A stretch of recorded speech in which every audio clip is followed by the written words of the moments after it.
Welcome friends, welcome to education channel. नमस्कार दोस्तों, स्वागत है आपका एजुकेशन चैनल पे। आज हम बात करेंगे आज के जो इम्पोर्टेंट एडिटोरियल्स हैं and then certain current affairs उसके बारे में। आपको मैंने ऑल बता दूं कि 4 मार्च को जो यूपीएससी है, यूपीएससी 2021 सिविल सर्विसेज जो एग्ज़ाम है उसका नोटिफिकेशन वो इशू हो चुका है एंड उसके जो फॉर्म्स हैं वो निकल चुके हैं और आपको ये फॉर्म भरना है। और इसके संबंध में एक सेशन, एक वीडियो ऑलरेडी मैं डाल चुका हूँ कि किस तरीके से ये इम्पोर्टेंट क्या क्या इंस्ट्रक्शंस हैं इस बार के एग्ज़ाम्स को लेके, कितनी सीटें हैं, किस तरीके से आपको फॉर्म भरना है।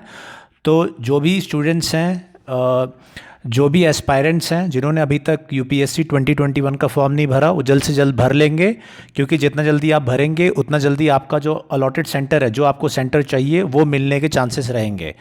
और ऑलरेडी मैंने एक वीडियो इससे पहले डाला हुआ है, तो अगर आपको फॉर्म भरने में कोई प्रॉब्लम है तो you can write in to the comments, but otherwise it's very easy process, बहुत आसान तरीका है फॉर्म भरने का। तो फॉर्म को भर लीजिए, इसमें ज़्यादा लेट करने की आवश्यकता नहीं है। ऑलरेडी मैंने बता चुका हूँ कि फ़ोटो, आपके सिग्नेचर, ये सब चीज़ों की आवश्यकता है उसमें, तो आप वो देख लीजिएगा वीडियो। और वैसे भी otherwise also you fill up the form. Now after that अब यहाँ से, आज से मार्च है तो अप्रैल मई जून एंड में आपके प्रीलिम्स के एग्ज़ाम है। सो यहाँ से hardly 3 months you have, because next last 10 days is around for revision. 10-12 दिन, 2 weeks इज़ फॉर रिवीजन। जो आपके कॉन्सेप्ट हैं उसको आप रिवाइज़ करेंगे। तो पढ़ाई के लिए आपके सिर्फ 3 महीने बाकी रह गए हैं। और इस 3 महीने में जो भी आपका इम्पोर्टेंट सब्जेक्ट्स थे, एनसीईआरटी थी, बाकी स्पेसिफिक जो बुक्स थी प्रीलिम्स के लिए, वो आप कवर कर लीजिए, नहीं अभी तक किया है तो। एंड देन जो करंट अफेयर्स है उसको आप लगातार कवर करते रहिए। तो शुरू करते हैं आज का। आज टुडे इज़ March 8। आज की खास बात ये है कि इंटरनेशनल वुमेंस डे है। और जो यूपीएससी का स्टूडेंट है उसको ये तुरंत ये ढूंढना चाहिए कि March 8 को इंटरनेशनल वुमेंस डे क्यों बनाया जाता है, अंतर्राष्ट्रीय महिला दिवस क्यों बनाया जाता है, ये चीज़ें आपको पता होनी चाहिए। हालांकि आज का जो एडिटोरियल है उसमें भी हम इस चीज़ को बात करेंगे, तो आप बने रहिएगा और ध्यान से सुनिएगा। आज का एडिटोरियल थोड़ा इंपॉर्टेंट है। पहला जो आज का आर्टिकल है, इट्स रिगार्डिंग ओटीटी। तो ओटीटी के कुछ जो गाइडलाइंस हैं उससे रिलेटेड है। क्या कहते हैं इसमें राइटर? इसमें ये कहते हैं कि सुप्रीम कोर्ट में एक हियरिंग थी। हियरिंग इस बात की थी कि जो तांडव जो वेब सीरीज थी, तो अपर्णा पुरोहित जो इंडिया कमर्शियल हेड थी अमेज़न प्राइम वीडियो की एग्जीक्यूटिव, उनके खिलाफ मुकदमा दर्ज हुआ था और उस मुकदमे पे सुनवाई थी एंटीसिपेटरी बेल को लेके। और उस बेल की सुनवाई के दौरान सुप्रीम कोर्ट ने कुछ ऑब्जर्वेशन दिए हैं। तो ये ऑब्जर्वेशन बेसिकली जो ओटीटी गाइडलाइंस है उसके बारे में ऑब्जर्वेशन दिया है।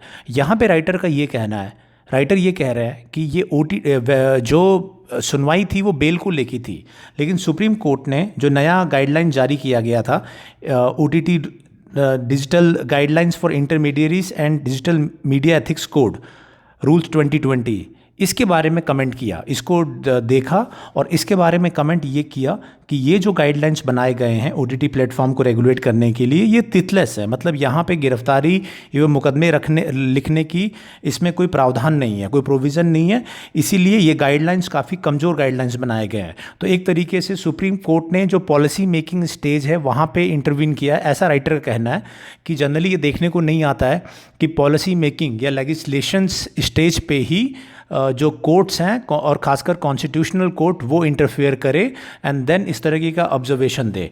So this is unusual what writer is saying, इस तरीके का।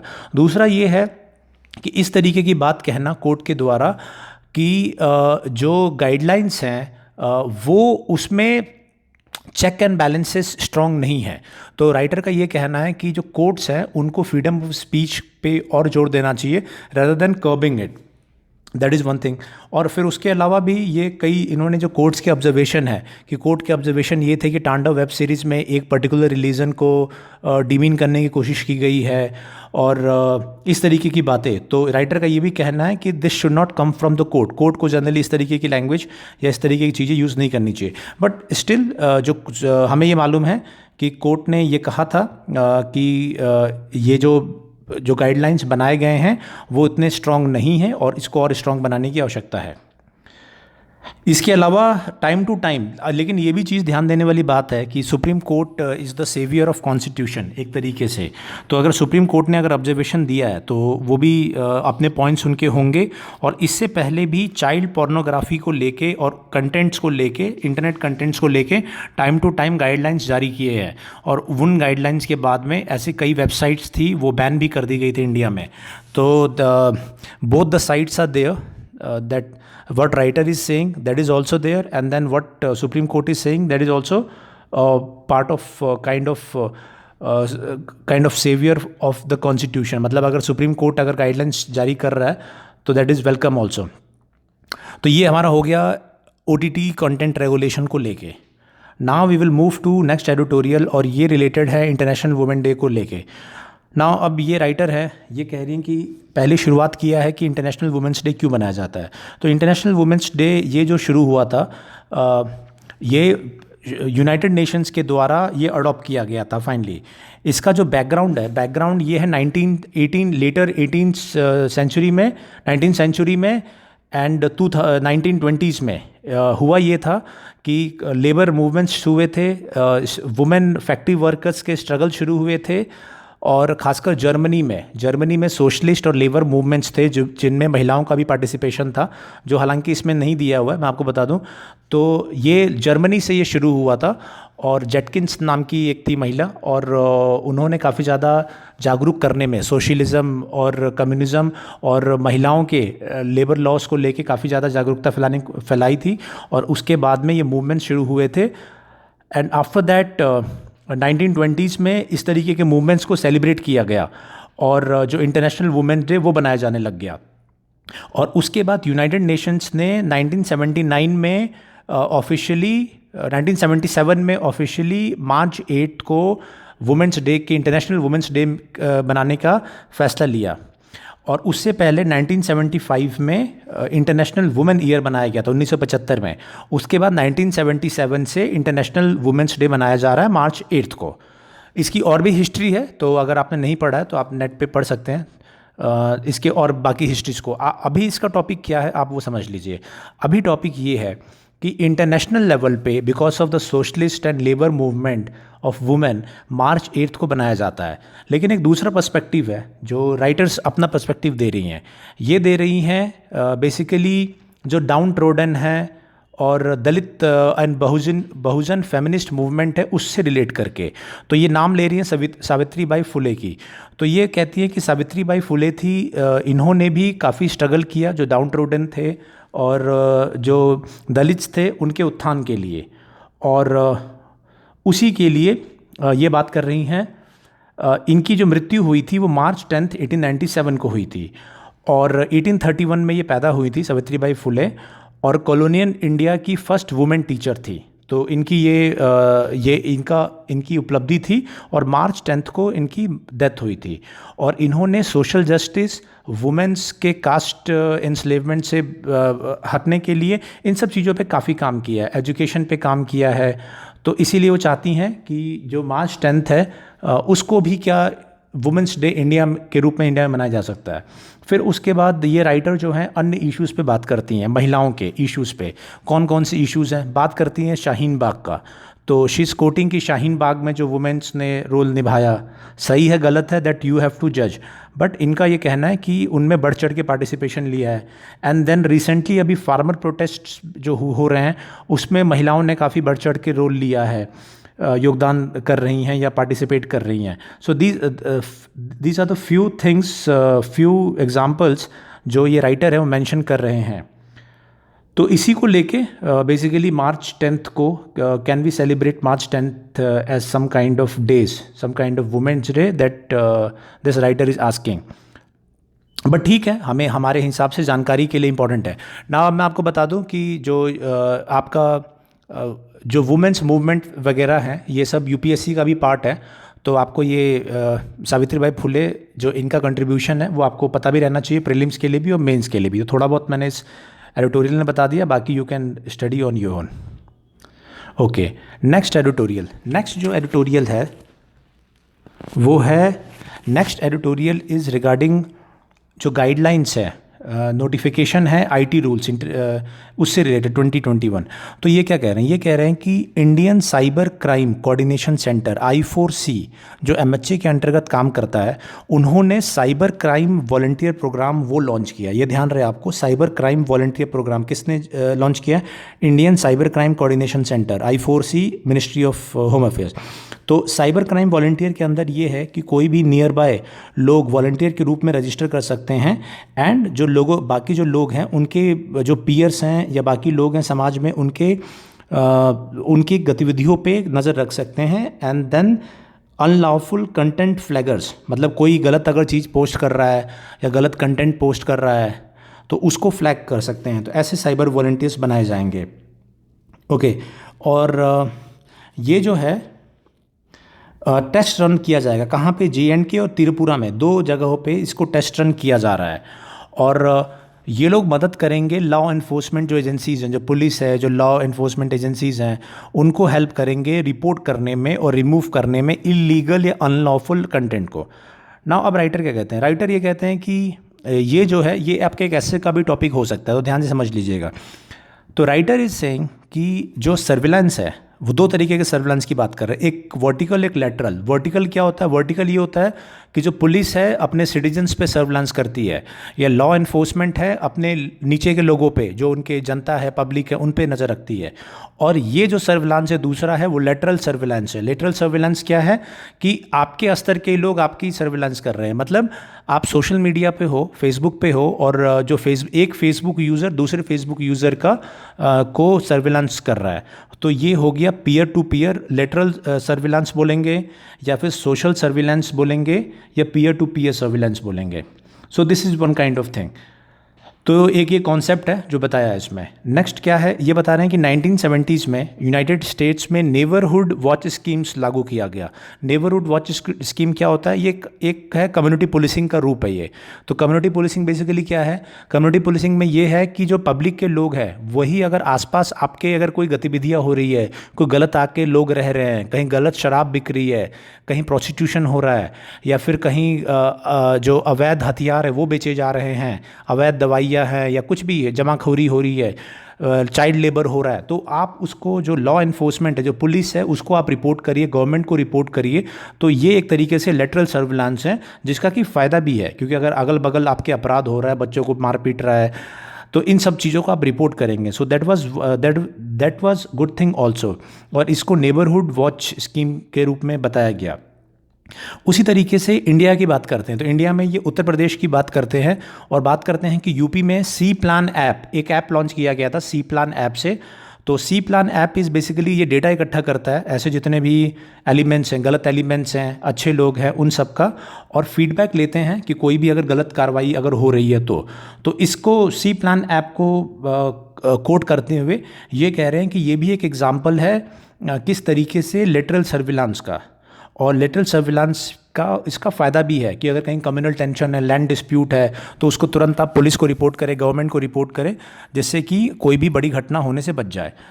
And then they are talking about lateral surveillance में कोरोना के टाइम पे। तो कोरोना के टाइम पे जो कोई अगर कोरोना पेशेंट है या इस तरीके से है तो उनके बारे में रिपोर्ट किया गया। तो that is another example. Now what is the problem? Problem is that कि कुछ अगर अच्छा है तो कुछ बुरा भी है इसमें लेटरल सर्विलांस में। तो इनका ये कहना है बेसिकली लेटरल सर्विलांस में नेम एंड शेम शुरू हो जाता है विदाउट एनी कॉज। जैसे कोरोना के टाइम पे किसी घर के बाहर अगर कंटेनमेंट जोन का अगर नोटिस लग गया, देन उसको बॉयकॉट कर दिया लोगों ने, तो ऐसा नहीं होना चाहिए। उसी तरीके से जो ग्रे एरियाज़ हैं, जैसे LGBT राइट्स हैं, इसको लेके ग्रे एरियाज़ हैं, एंड देन कुछ अगर थर्ड जेंडर के लोग हैं उनको लेके ग्रे एरियाज़ हैं, तो उनको आउटकास्ट करना है। तो ऐसी चीज़ें भी हैं जिसके द्वारा हेट, फियर और सस्पिशन हो जाता है पूरे सोसाइटी में। और इससे राइटर का ये कहना है कि इनटॉलरेंस, जेनोफोबिया, कास्टिज़म वगैरह ये सब भी बढ़ता है ये सब की करने से। सो बेसिकली यही कहना है कि ये जो पास हुआ है फरवरी 25 को, ये नोटिफाई किया गया है information technology intermediate guidelines and digital media ethics code rules 2021। याद रहे आपको, ये प्रीलिम्स में आना ही आना है, इस पे रिलेटेड कुछ ना कुछ। तो ये जो कुछ टर्म्स बताए हैं आपको ध्यान रहे। तो इसको लेके कुछ फ़ायदा भी है तो कुछ नुकसान भी है। नुकसान मैंने आपको बता दिया कि लोगों में सस्पिशन, डर की भावना और बॉयकॉट करने की टेंडेंसी, ये सब जागरूक हो जाता है। एंड देन उसके कुछ अच्छे पार्ट थे, कम्युनिटी पुलिसिंग वगैरह, वही मैंने आपको बता दिया। तो बैलेंस एक आंसर आ सकता है, लेकिन ये जो रेगुलेशन है इसका नाम वाम याद रहे आपको, प्रीलिम्स में 1 नंबर का क्वेश्चन आ सकता है। नेक्स्ट एडिटोरियल है वो रेलवे से संबंधित है ये आर्टिकल। और आपको बता दूं कि रेलवे का बजट पहले अलग से प्रस्तुत हुआ करता था, लेकिन कुछ सालों से ये मेन बजट में ही ये शामिल कर दिया गया है। तो ये रिलेटेड है रेलवे के फाइनेंसेस से। I will not go into deep because this keeps on changing. तो अगर आपका अगर ऑप्शनल्स इकोनॉमिक्स वगैरह है तो you can go into deep. Next article है दैट्स रिलेटेड टू जो एलपीजी सब्सिडी है उससे रिलेटेड। तो एलपीजी के जो सिलेंडर्स थे सब्सिडाइज, उनके रेट्स अभी बढ़े हैं। इसमें एक योजना है मेन, प्रधानमंत्री उज्ज्वला योजना, PMUY। तो ये आपको याद रहे, प्रधानमंत्री उज्ज्वला योजना। और इसके तहत जो सिलेंडर्स वगैरह हैं वो डिस्ट्रीब्यूट किए गए हैं। और 2016 से 8 मिलियन पुअर हाउस होल्ड्स, मतलब 80 लाख जो घर है उनको एलपीजी कनेक्शन दिए गए हैं। तो उसके अब जो हो रहा है, जो सब्सिडी उसकी जो थी उसके रेट्स बढ़ाए गए हैं, तो उससे रिलेटेड ये पूरा है। बट हमको 2 चीज़ याद रखनी है, ये प्रधानमंत्री उज्ज्वला योजना, ये आप ध्यान रखिए, और इसके रेट्स वगैरह बढ़े हैं ये आपको ध्यान रहे। प्रीलिम्स के हिसाब से आप इतना ध्यान। और ये क्लीन एनर्जी, हमारा जो ग्रीन हाउस जो टारगेट्स हैं क्लाइमेट चेंज के, उसके तहत भी ये इम्पॉर्टेंट स्टेप्स है। कि क्योंकि पहले क्या होता था कि लोगों को सिलेंडर जब नहीं था तो लोग जो काउडंग्स होते हैं उस पर अपना खाना बनाते थे, कोल का इस्तेमाल करते थे, कोयले का, लकड़ी का इस्तेमाल करते थे। और हम सबको मालूम है कि ये सब हार्मफुल गैसेस प्रोड्यूस करती है जो ग्रीन हाउस जो इफ़ेक्ट्स हैं उसमें इंटरफेयर करते हैं, मतलब क्लाइमेट चेंज को इम्पैक्ट करते हैं। तो क्लाइमेट चेंज के टारगेट्स को मीट करने के लिए कि ग्रीन हाउसेस गैसेस का एमिशन कम हो, इसीलिए क्लीन एनर्जी के रूप में एलपीजी ये जो योजना है ये बहुत इंपॉर्टेंट योजना थी। तो ये आपको इतना ध्यान रहे। ओके, तो this was regarding the editorial articles. Now let's see a few current affairs. ये ध्यान रहे कि हमारे external affair minister S Jaishankar है, उन्होंने मुलाकात की है यूनाइटेड स्टेट्स के स्पेशल इन्वॉय हैं अफगानिस्तान पे, ज़ल्मय खालिजाद। तो ज़ल्मय खालिजाद ये अफगानिस्तान के स्पेशल इन्वॉय हैं अमेरिका में। नई जो गवर्नमेंट आई है उन्होंने अपॉइंट किया है अफगानिस्तान मसले पे काम करने के लिए। Okay, now this is interesting news.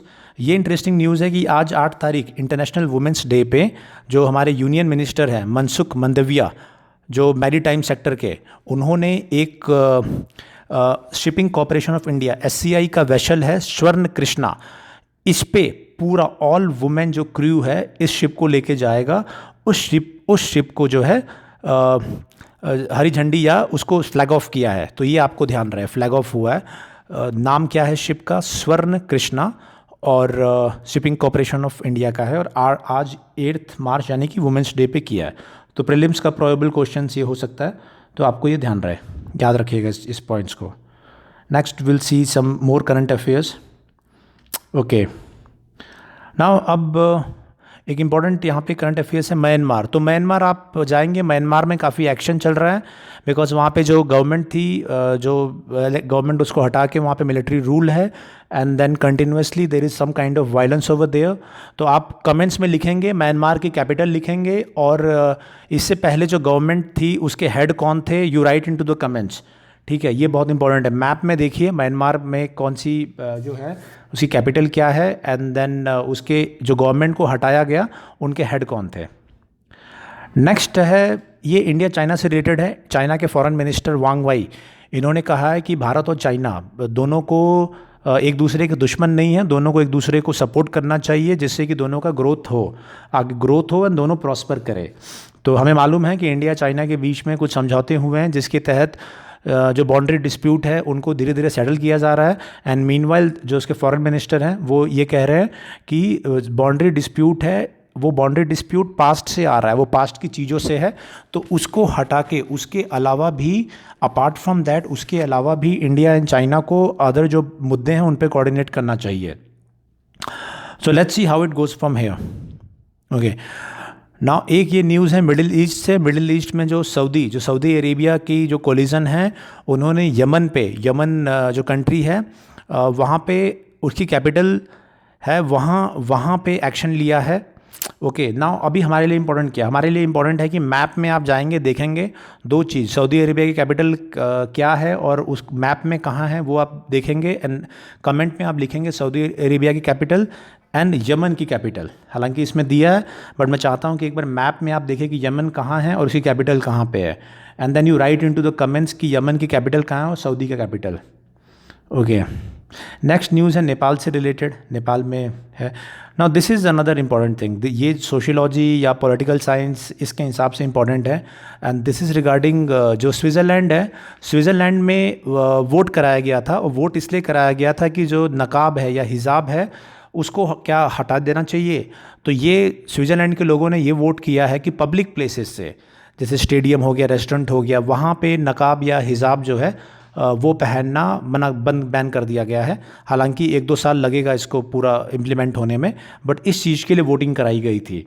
ना इसमें 2-3 क्वेश्चन है मेरा, इंपॉर्टेंट क्वेश्चन है। पहला क्वेश्चन ऑब्वियसली ज्योग्राफी से रिलेटेड कि स्विट्ज़रलैंड कहाँ पे हैं, उसके उसके नेबरिंग जो कंट्रीज़ हैं वो कौन कौन से हैं स्विट्ज़रलैंड के, और उसकी कैपिटल कौन सी है। तो मैप में आप देखेंगे, नेबरिंग कंट्रीज़ बताएंगे स्विट्ज़रलैंड के, and then you write the where capital क्या है। दूसरी इंपॉर्टेंट चीज़ ये है, बहुत important, political science prelims mains दोनों के हिसाब से, स्विट्ज़रलैंड में ये चीज़ डिसाइड करने के लिए वोटिंग कराई गई है कि नकाब या हिजाब हटा देना चाहिए क्या। और तो क्या इंडिया में क्या तरीका है इस तरीके कानून बनाने का, और स्विट्ज़रलैंड में ये क्या तरीका है। तो इसको आप स्टडी करिए और मुझे बताइए कि ऐसे कौन कौन सी कंट्रीज़ हैं, कुछ और कंट्रीज़ बताइए जहाँ पे कि ऐसी चीज़ों को डिसाइड करने के लिए वोटिंग कराया जाता है।